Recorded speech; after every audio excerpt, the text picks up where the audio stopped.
Hello, my name is Laura. I want to tell you a story that happened to me 6 years ago. They seated me at the children's table.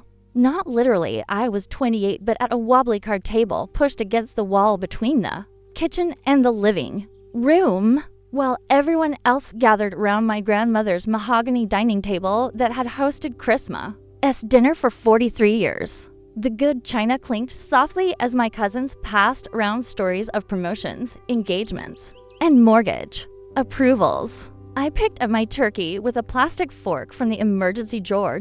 My Uncle Richard, the investment banker, was holding court about market volatility. My cousin Sarah, fresh from her residency, was explaining something about cardiac procedures to anyone who'd listen. Even my little brother Marcus, barely out of his MBA program, had earned a spot at the main table after landing his consulting job at McKinsey. And then there was me, still painting, Laura. Aunt Patricia asked from across the room, her voice carrying that particular tone reserved for hobbies that don't pay mortgages. A few heads turned my way, polite but not particularly interested. I nodded, swallowing a bite that tasted like cardboard. That's nice, dear. It's important to have creative outlets. As if art was something you did between real life, like yoga or crossword puzzles. I'd been exhibiting for 3 years. My last piece sold for more than Sarah made in 2 months of residency. But I'd stopped mentioning numbers after the year Uncle Richard asked if I was playing pretend business and suggested I look into teaching instead. More stable, he'd said, patting my shoulder. Better benefits. That's when I felt my phone buzz against my leg. I slipped it out carefully, keeping it below table level. The email was from Elena Vasquez, director of the Whitney Museum's Emerging Artists program. I'd been waiting for this response for 6 weeks. Ever since I'd submitted my portfolio for their annual showcase. Ms. Chen, we are pleased to inform you that your installation Invisible Frequencies has been selected as the centerpiece for this year's Whitney Emerging Artists exhibition. The piece will be featured prominently in our main gallery space from January through April. Additionally, we'd like to discuss the museum's acquisition of 3 pieces from your Silence and Static series for our permanent collection. Please call my assistant to schedule a meeting. We're excited to work with you. Congratulations. Elena Vasquez read it twice, then a third time. The Whitney, the actual Whitney Museum. The turkeys suddenly tasted like something worth celebrating, but I kept chewing slowly, my expression unchanged. Around me, the conversation had shifted to Marcus's new apartment in the financial district. Rent's brutal, he was saying, but the networking opportunities are incredible. You really need to be where the action is. Grandma nodded approvingly. Smart boy. Location matters in business. I thought about my studio in Queens, the converted warehouse space I'd been renting for 2 years. Drafty in winter, sweltering in summer, but with 20-foot ceilings and north-facing windows that caught light. Like it was something precious. The rent was half what Marcus paid for his showbox, and I turned it into something that mattered. Laura's still in that artist warehouse, aren't you? Mom called over. Her voice tinged with the same gentle concern she'd been using since I graduated art school. We worry about the neighborhood. I nodded again, sliding my phone back into my pocket. The warehouse, that's what they called it. Like it was temporary housing for people who hadn't figured out real life yet. They didn't know that the warehouse had been featured in Art Forum last month. They didn't know that collectors came by appointment, or that I had a waiting list for my smaller pieces. Sarah launched into a story about saving someone's life in the emergency room. The table listened with rapt attention, asking follow-up questions, offering praise. Real work, they called it, making a difference. I understood why they celebrated Hershey was saving lives. But I wondered when they'd decided that feeding souls was less important than fixing hearts. After dinner, I helped clear plates while the others settled in to watch football. In the kitchen, Mom cornered me with that look, the one that said she was about to offer unsolicited life advice disguised as concern. Honey, have you thought about what comes next? The art thing has been fun, but you're not getting any younger. Maybe it's time to think about something more sustainable. I dried a wine glass carefully, watching the light catch its surface. I'm okay, Mom. But are you? Really? I mean, when was the last time you could afford a real vacation? Or bought new clothes? You're wearing the same dress you wore to Sarah's graduation 3 years ago. She was right about the dress. It was vintage, something I'd found in a thrift shop in Brooklyn. Hand-beaded, probably from the 1960s, with a story sewn into every thread. I'd worn it because it made me feel like the kind of woman who created beautiful things. But Mom, it just looked old. I like this dress, I said quietly. She sighed. The way mothers do when they think their children are being deliberately obtuse. I know you do. But Laura, what happens when you're 40, 50? You can't paint forever. I wanted to tell her about Georgia O'Keeffe, who painted until she was 98. About Louise Bourgeois, who didn't have her first retrospective until she was 71. About all the women who'd been told they couldn't paint forever and prove the world wrong. Instead, I just nodded and reached for another plate. The evening dragged on. Football commentaries, political debates I wasn't invited to join, and periodic check-ins about my situation. By 9 o'clock, I was exhausted from smiling through conversations that made me invisible. I slipped out to the back porch, where the cold December air bit at my bare arms and the noise inside became a distant hum. The stars were barely visible through the suburban light pollution, but I could make out the Big Dipper hanging over the roof of Uncle Richard's McMansion next door. My phone buzzed again. This time, it was a text from my studio mate, Jake, a sculptor who'd been making waves in the scene. Holy shit, Lore. Did you see the Times? You're in the weekend arts section. Rising star to watch. Screenshot attached. I opened the image. There was my photograph. Smaller than I'd expected, but undeniably there. Next to a short paragraph about emerging artists making waves in contemporary installation work. The journalist had called my work haunting and essential, and mentioned the Whitney exhibition specifically. The New York Times. They'd found me without my family's help, without networking events or inherited connections. They'd found me because my work mattered. I stared at the screen until the cold made my fingers numb. Then I walked back inside, where everyone was arguing about a referee's call. They didn't look up when I entered.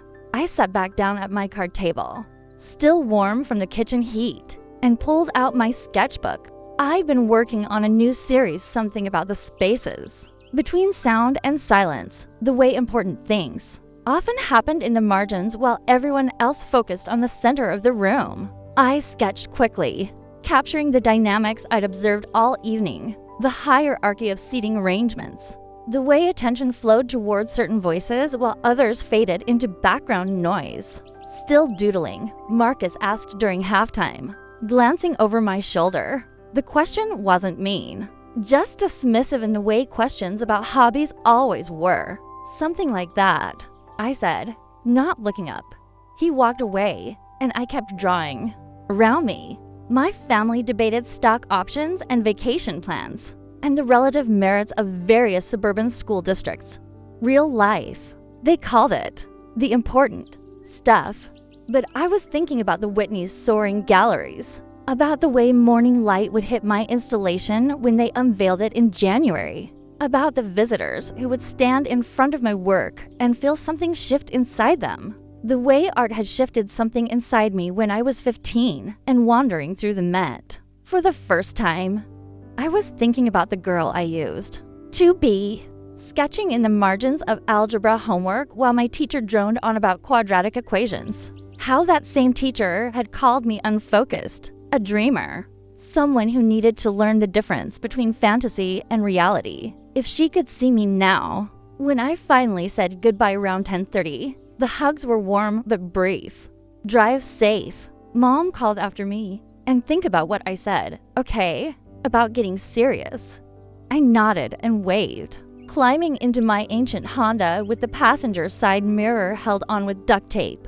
As I pulled out of the driveway, I caught a glimpse of them through the front window. My successful, sensible family still gathered around their warm light, discussing important things. I drove back to Queens with the radio off, through neighborhoods they would have found concerning, past bodega windows that glowed like small beacons in the dark.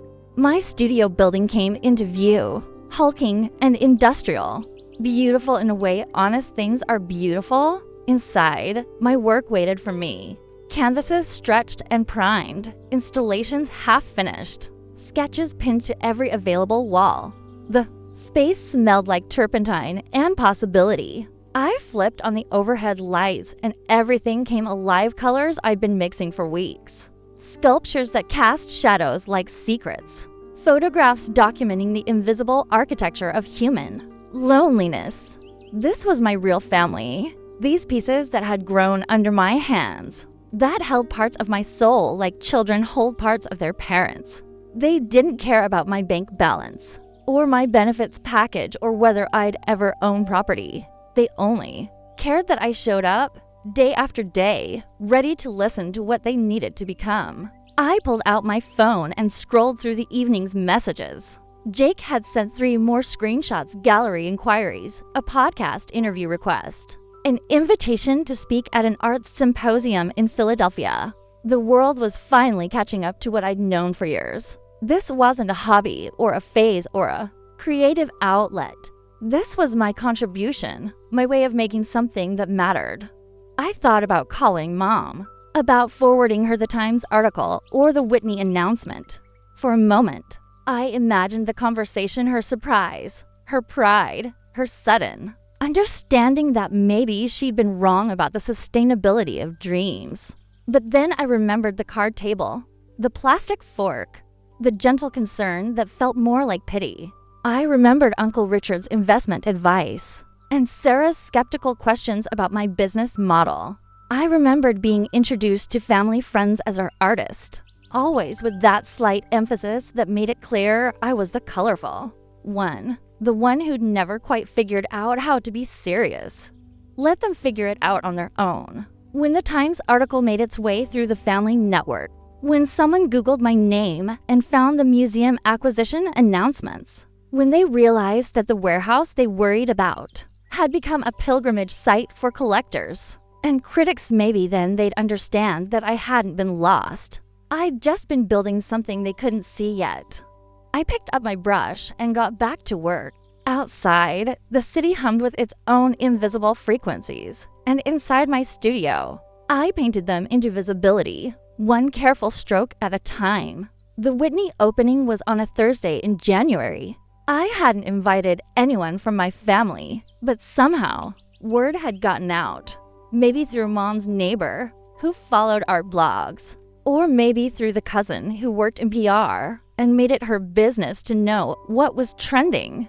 I arrived early, before the crowds, when the gallery still held that hushed anticipation that comes before a revelation. Elena walked me through the space one final time, her heels clicking against the polished concrete floor. My installation dominated the main Gallery 12 towering panels of translucent resin embedded, with recordings from subway platforms, hospital waiting rooms, empty churches.